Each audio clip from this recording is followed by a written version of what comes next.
बच्चों आज हम एक और महत्वपूर्ण अणुसंख्यिकी गुणधर्म का अध्ययन करेंगे जिसका नाम है हिमांक का अवनमन। मैंने पहले भी बताया था कि आपको कि इनको हम अणुसंख्यिकी गुणधर्म क्यों कहते हैं। इनको अणुसंख्यिकी गुणधर्म इसलिए कहा जाता है क्योंकि ये विलयन में उपस्थित कुल कणों की या कुल अणुओं की संख्या और विलेय के अणुओं की संख्या पर निर्भर करते हैं। विलयन में उपस्थित कुल अणुओं की संख्या और विलेय के कणों की संख्या के अनुपात पर ये निर्भर करते हैं, यानी कि ये अणुओं की संख्या पर निर्भर करते हैं, इसलिए हम इनको अणुसंख्यिकी गुणधर्म यानी कि कॉलिगेटिव प्रॉपर्टी कहते हैं।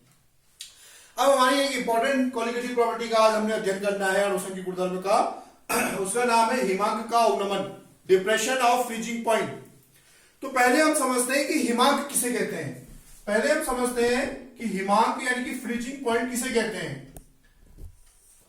हिमांक वह ताप होता है जिस पर द्रव और ठोस प्रावस्थाएं एक साथ साम्यावस्था में स्थित होती हैं। वह ताप जिस पर ठोस और द्रव प्रावस्थाएं एक साथ साम्यावस्था में स्थित होती हैं, उस ताप को हिमांक कहा जाता है। अब जब किसी हम विलायक का हिमांक देखते हैं और उस विलायक का विलायक का एक निश्चित हिमांक होता है, एक निश्चित टेम्परेचर पर वो विलायक जमेगा तो वो उसका एक निश्चित हिमांक होगा। उस विलायक में यदि हम कोई विलेय मिला देते हैं तो हमने पहले भी पढ़ा था कि जब भी हम कोई विलेय किसी विलायक में मिलाते हैं तो वाष्पदाब में क्या हो जाएगा, उसका वाष्पदाब में उसके कमी हो जाएगी। तो चूंकि वाष्पदाब में कमी होती है उसके कारण ही उसके हिमांक में भी क्या हो जाती है, कमी हो जाती है। इसको हम एक ग्राफ के माध्यम से समझते हैं।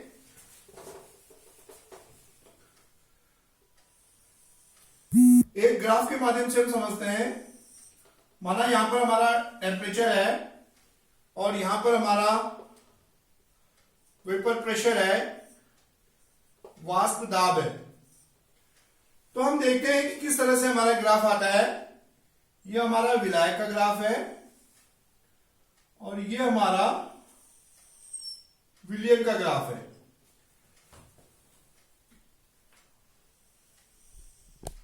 ये हमारा ए ग्राफ है, ये हमारा बी ग्राफ है और ये सी ग्राफ है। तो ये जो ए ग्राफ है, ये जो है ए ग्राफ, ये शुद्ध विलायक का ग्राफ है। ए जो है यह विलायक का ग्राफ है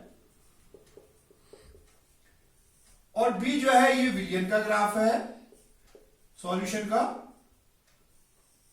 और ये जो सी है हमारा, ये हिमांकित अवस्था का ग्राफ है।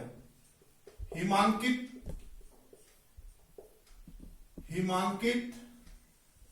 अवस्था का ग्राफ है।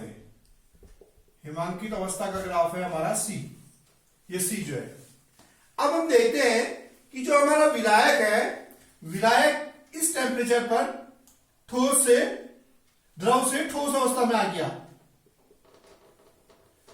तो ये हमारा क्या हो गया, इसका हिमांक हो गया, यह हमारा विलायक का हिमांक हो गया। जबकि जब हम इस विलायक में कोई विलेय पदार्थ मिलाते हैं तो उससे क्या होगा, जो विलयन होगा उस विलयन का हिमांक, अब आप देखिए इस टेम्परेचर पर हमारा विलयन का हिमांक है और विलयन का जो विलायक का हिमांक है T0 टेम्परेचर, और विलयन का जो हिमांक है वो ये है। यानी कि आप इधर से देखें तो T0 अधिक है और T1, ये T1 हम इसको कहें तो ये T1 का मान कम है।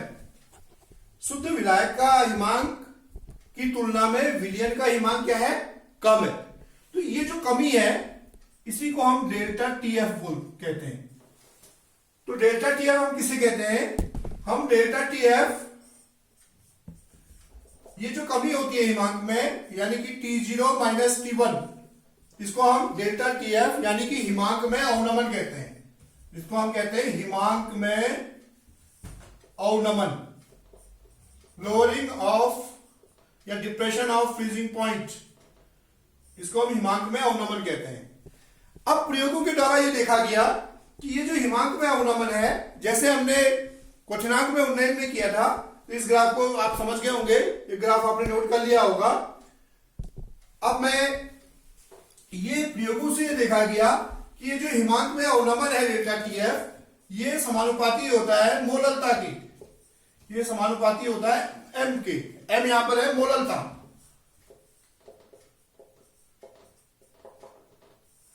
तो हम इसको जो है डेल्टा TF इजिकल टू लिख सकते हैं के एफ इंटू एम। यहां पर के एफ एक कांस्टेंट है जिसको हम कहते हैं मोलल अवनमन स्थिरांक, मोलल अवनमन स्थिरांक, मोलर डिप्रेशन कांस्टेंट। तो यहां पर हम मोलरता को हम लिख सकते हैं के एफ गुणा मोलरता की जगह लिख सकते हैं हम विलेय का भार बटे विलेय का अणुभार गुणा विलायक का भार किलोग्राम में। तो मोलरता की जगह हम लिख सकते हैं विलेय का भार बटे विलेय का अणुभार। ये ऊपर के एफ है, ये अलग है, ये आपने नोट कर लिया होगा।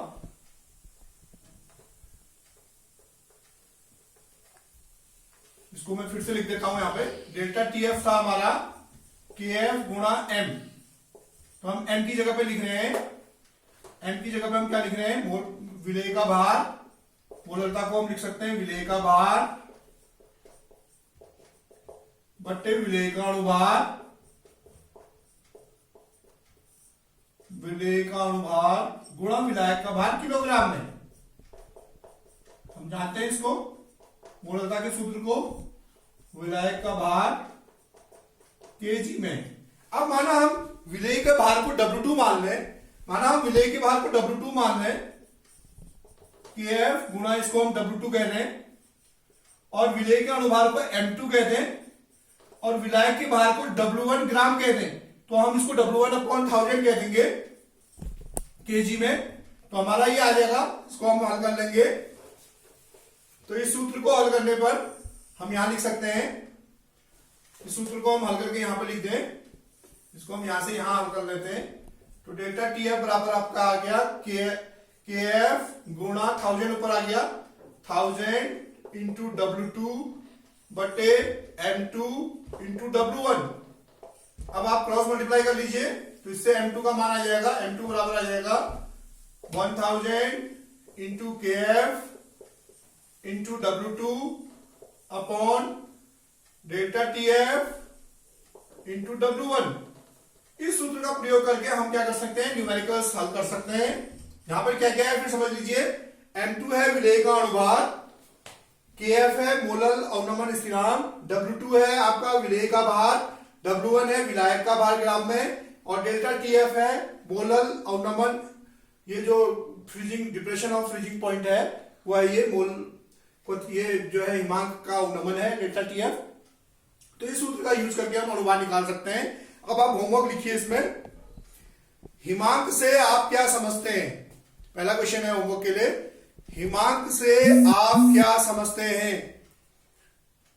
दूसरा क्वेश्चन लिखिए, मोलल अवनमन स्थिरांक KF की परिभाषा दीजिए।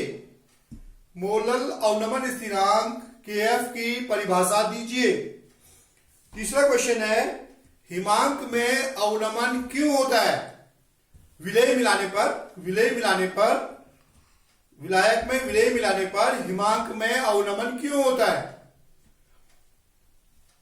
अगला क्वेश्चन है, KF की इकाई बताइए, यूनिट्स, KF की इकाई बताइए। तो ये आपका होमवर्क है।